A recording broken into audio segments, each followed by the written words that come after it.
How's it going, guys? Malik Robinson here with another video. And in this video, I want to tell you a principle that changed my life. I want you to share this with the youth again, or any that you may know that may need this message. But look, what changed my life is that culture can mislead you, but principles can elevate you. Someone hit me in my direct message, and while I want to be considerate of what you said, that person said, can you be motivational and leave philosophical out of it? Being honest and transparent, you will get pure motivation at times, but there are going to be times where you get religious references because that's just who I am. And I might have one in this video. Go to Matthew chapter 18, verse 23 when you get a chance. And that reads, therefore the kingdom of heaven can be compared to a king that decided to bring his accounts up to date. And then someone who was brought into him who owed him millions, plural dollar, and he couldn't pay. So the king ordered that he and his wife and his children be sold into slavery until they could pay back the debt. But that guy fell down and said, please have mercy on me. His gambling problem got him into so much trouble that now his family and him are about to be slaves. And so he falls down and please have mercy on me, for I will repay. And then the king was filled with pity for him. And then he said, he forgave him that tremendous debt. So then the person who was forgiven, he went out and saw a fellow servant who owed him a few $1,000, $2,000, $1,500. And then this person, he grabbed him by the throat and demanded instant payment. And the guy fell down on his knees, just like he did with the king, and said, have mercy on me, and I will repay. But he wouldn't wait. He had him thrown into prison until he was able to pay back the debt. Some of the other servants had saw what had happened, and then they went to the king and told him what happened. The king brought him in and said, you evil servant, I forgave you this tremendous debt because you pleaded with me. Shouldn't you have had mercy on your fellow servant just as I had mercy on you? And then he had him thrown into prison to be tortured and made a slave until he was able to pay back his debt. But look, y'all, a lot of people will look at that story and be like, oh my God, he's so wrong. Look, there's nothing wrong with what he did. The only thing that makes it wrong is the first part with the king. But if you look at real life, if you owe on your car note, they gonna come up the aggression and take your car. You got a water bill, you don't pay your water bill, they cutting off your water, you don't pay for your lights, they cutting off your electric. So look, there's nothing wrong with what he did. What makes it wrong is he was exposed to grace. He was exposed to forgiveness. And then when he got in a real world situation, he didn't act out what he was exposed to. He did what he believed. And then, y'all, that's why we got many people who confess to be Christians and who can sit in church and hear a message.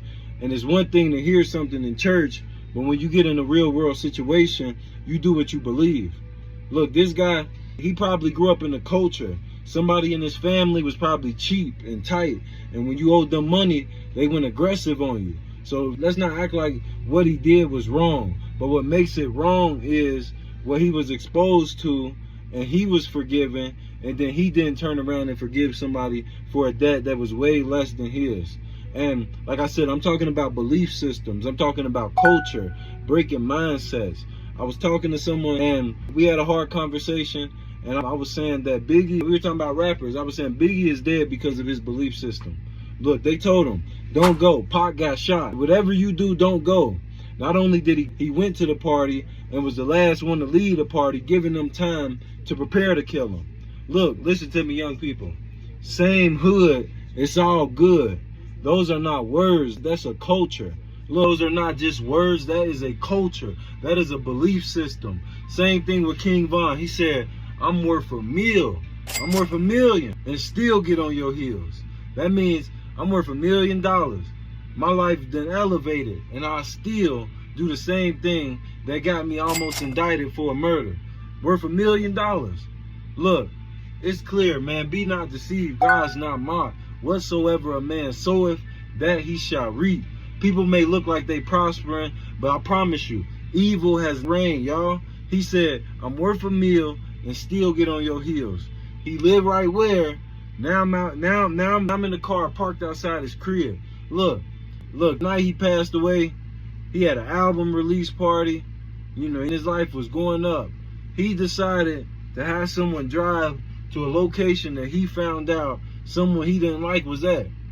Soon as he laid eyes on the individual, he decided to get out of the vehicle and put his hands on this grown man. The other man, his friend, jumped out in defense. It's on YouTube. Jumped out in defense and shot him and took his life. And the individual that did it, y'all, he had no consequences that came behind it, y'all. Look, you choose evil, you get evil results. But look, y'all, Big Sean, I love Big Sean. Genius. He got with his girl, said, hey, y'all can keep all that hardcore stuff in Detroit. I'm in Malibu. They ain't shooting on the beach in Malibu. We eat food on the beach. And I didn't make this video to be disrespectful, y'all. I made this video for young people, for them to know, don't allow the images that this music paint to control your mind, man. Like, that's what the music does. It creates images and it ends up controlling minds. And it's done a lot of destruction in our communities, man. And I want our youth to know, man, it's all a myth, man. You evil, you do these things that sound good in the music, man, and look like they prosper, but you see the result time and time again. You feel me? Again, evil has never reigned, y'all. You know, in the mindsets and those belief systems, nothing changed in my life, y'all, until, look, I'm telling y'all what worked for me. Nothing changed until I started going to church, y'all.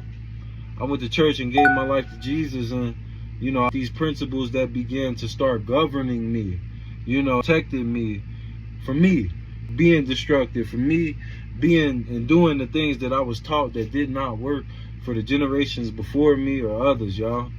So at some point, man, you got to believe in something. I'm just telling y'all what worked for me, man. A lot of people laugh at the Bible, man, but the Bible made me who I am today. And believe me, I'm doing just fine. So, y'all, this may not resonate with everybody, y'all, but somebody needed to hear this message, man. Send this to the youth.